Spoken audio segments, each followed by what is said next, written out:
Hugo Boss. Bienvenue sur cette chaîne pour une nouvelle vidéo. Alors, aujourd'hui, on va parler de l'impact de la sélection naturelle sur le sport et en général l'activité sportive. Et puis, à la fin, nous verrons quels remèdes on peut adopter pour s'assurer d'avoir une bonne condition physique et puis d'être quelque part toujours motivé ou en tout cas discipliné pour exercer une activité, pour pratiquer une activité sportive. Dans la prochaine vidéo, nous allons parler des répercussions de la sélection naturelle sur le domaine de la consommation. Donc si tu n'es pas encore abonné, abonne-toi pour ne pas la louper. Revenons à nos moutons. Alors, le sport. Donc, nous avons vu que la sélection naturelle, elle a tendance à affecter le cerveau de certains humains. Et cette affection de la santé mentale se répercute évidemment sur l'état général de la personne, parce qu'il faut savoir que le cerveau il consomme en moyenne quelque chose comme 20% de l'énergie journalière. Donc c'est pas vraiment quelque chose de négligeable. Et puis avec des troubles comme l'anxiété, la dépression et par exemple aussi l'hyperactivité, on a tendance à surcogiter, à penser en permanence et aussi à surintellectualiser, à suranalyser. Donc là, le cerveau, il consomme encore plus, j'ai envie de dire, d'énergie qu'il devrait. Et ce qui va arriver, c'est tout simplement que on va se retrouver en plus évidemment, d'un mode de vie qui est stressant et d'une mauvaise qualité de la nourriture, on va se retrouver à être fatigué. Et où est le problème? C'est que le corps, il a tendance, quand on est fatigué, on a tendance à se dire, ah, je suis fatigué, donc je vais me reposer, je vais me calmer. Alors, en soi, c'est juste. Simplement, au-delà d'un certain seuil, ça sert à rien de se reposer parce que voilà, je veux dire, c'est comme vouloir reculer pour faire un saut en longueur, je veux dire. Tu vas pas partir en arrière et faire le tour de la Terre et revenir sur place pour faire ton saut. Je veux dire, il n'y a pas besoin de reculer de 10 km pour sauter 6 mètres, tu vois.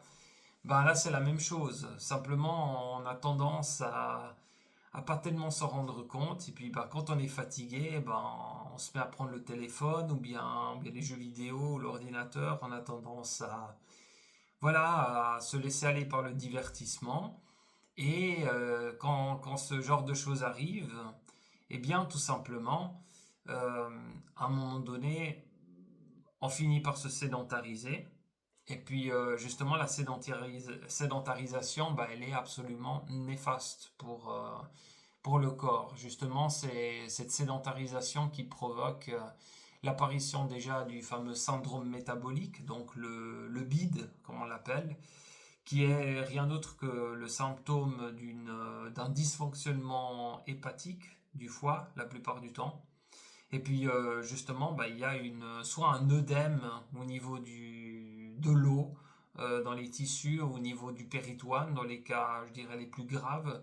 Sinon, une accumulation de graisse dite viscérale qui augmente l'insulinorésistance et donc les probabilités d'apparition du diabète de type 2, avec toutes les conclusions, avec toutes les complications qui s'en suivent.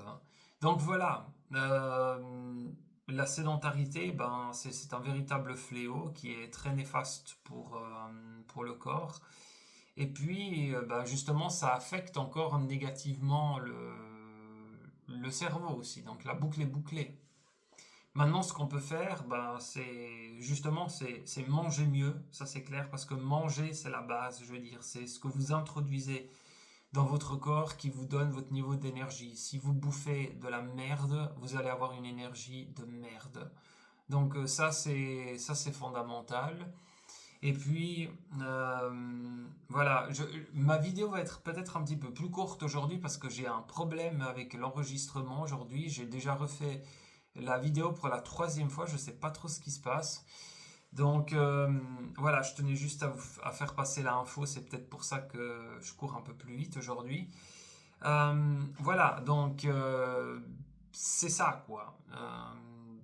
On a la nourriture qui compte, et puis bah, le mode de vie, quoi. Être toujours stressé, c'est clair que ça fatigue, et puis on n'a pas envie après de se mettre à faire de l'exercice physique. On se dit, mais je suis fatigué, j'ai pas envie. Alors, ça, c'est un petit peu le problème, même si, justement, il faut pas oublier que des fois, euh, forcer un petit peu donne de la force. Dépenser de l'énergie, même quand on est fatigué, donne encore plus d'énergie. C'est paradoxal, mais c'est le cas. Et puis, ben, pour continuer à faire du sport, surtout au début, ce qui va compter, ça va être la discipline. C'est-à-dire que des fois, vous devez aller en faire même si vous n'en avez pas envie. Sans forcer, faites ce que vous pouvez pendant la séance en question, mais forcez-vous un peu à y aller au début. Parce que la motivation, elle va être initiale, mais après, elle va baisser. Donc, c'est la discipline qui va vous sauver.